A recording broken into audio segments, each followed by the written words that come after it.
Good evening everyone and welcome. Today is Wednesday the 11th of October. I am Tom Hewitt, aka Battle Roll, and in this video I'm going to be talking to you about Facehammer GT. It was a tournament I attended a couple of weeks ago. It was a full 2-day weekend tournament, 5 games for Age of Sigmar, and it was so much fun. The Facehammer team put on such a great event. I went to their first GT last year and I immediately signed up as soon as it was available for this year, because last year was a lot of fun and this year was probably even better actually. So I had 5 games against 5 great opponents. I grudged Dan Mitchell game 1, we played on table 3. I then got to play James Ramsey, Will Philpott, Brian Hatchett and Russ Ward.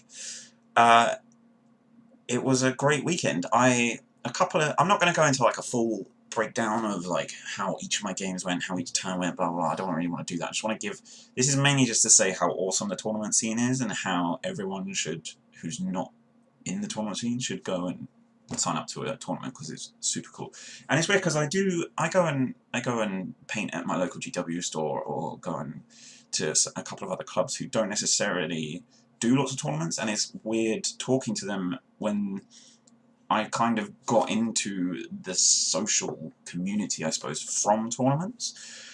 And to talk to people, they're like, oh, I don't go to tournaments, I don't, there's lots of nervousness and sort of anxiety about them, but I just wanted to kind of point out that how much fun it was, how much fun they always are. I've never been to a tournament and thought, oh, that was a crap weekend, why did I spend 2 days playing Warhammer? Because no one is going to do that. You're playing your hobby, you're getting to do your hobby, you're getting to do it with really great people.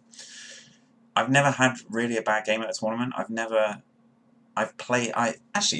have played on a couple of higher tables very, very briefly before, normally at the start of the weekend, before I then shimmy down to the lower tables where I'm more acclimatized, shall we say.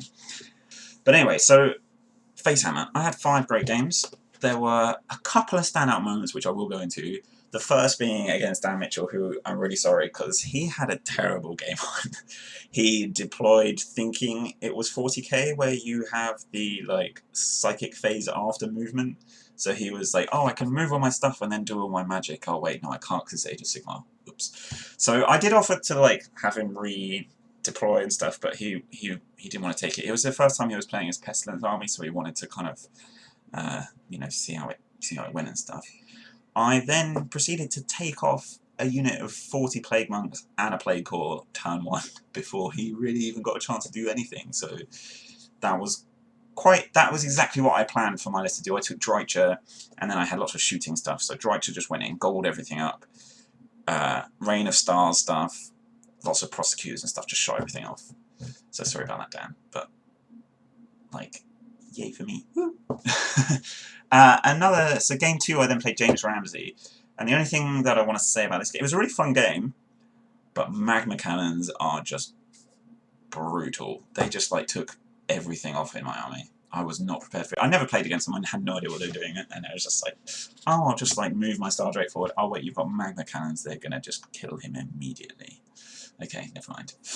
And then the one other point to mention was game 4 against Brian Hatchett. We had 2 very similar lists. They're both kind of based off the Les Martin TM list, Star Drake list, where you've got the Staunch Defender Mirror Shield and Castellan. So basically your Star Drake kind of becomes unkillable apart from mortal wounds. And so we had a big old like Star Drake off in the middle of the board, and it was a bit silly. Like in the end, I think most of my Star Drake lost the encounter, as it were. It took 5 turns, I think. But the reason why my Star Drake died in the end was because the mortal wound that bounced off. So when you on the Star Drake, I think this is the rule. You reroll ones from the shield, the Sigmarite shield. But on that reroll, if the wound gets saved, it bounces a mortal wound back onto the opponent, and so I was basically just mortal wounding myself off the table. It was kind of stupid, but never mind. I didn't really know. I had no idea how to play against like his list. I had no idea what I should do with that when you've got like basically a mirror kind of list, and I don't know how to deal with that. So yeah, I mean, to be fair, I don't really know how to deal with a lot of stuff. I did pretty terribly during the weekend, but I had a lot of fun. and that's the main thing. The other thing is that it's at Element as well, which is awesome because it's basically a tournament with a gift shop there. I like that a lot. And I want to say a huge shout out to the Facehammer team, to Byron, Les, Russ, and Terry. They did an incredible job, and especially when they, I kind of speak to Les occasionally, like outside of the tournaments, and I specifically went up to ask him to kind of have a look at my army and help me. You know, all of the Facehammer team are like painting award winning tournament players.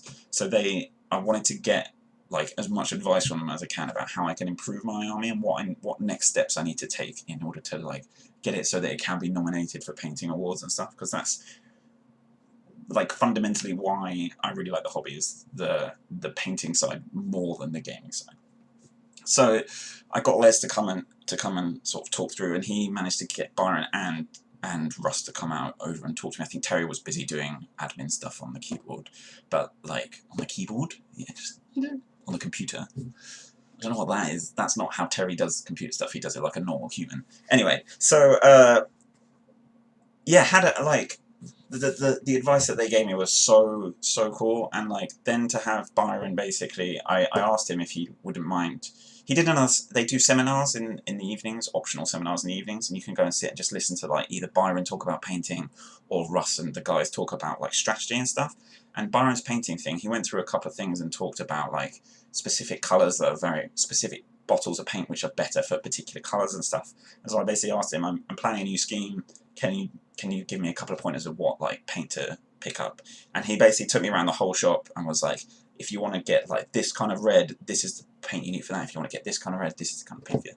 And like from just using some of them so far, which I'll do in my next video, it's amazing how much variety of paints, like the paints themselves, like change how your model can look and how the stuff, I'm still quite new, I suppose, to the paint. Like I've only really been using GW stuff because it's from GW. I've never really like delved out into other brands and stuff, but I would recommend it. It's pretty cool. Anyway, that's a bit of a sidestep.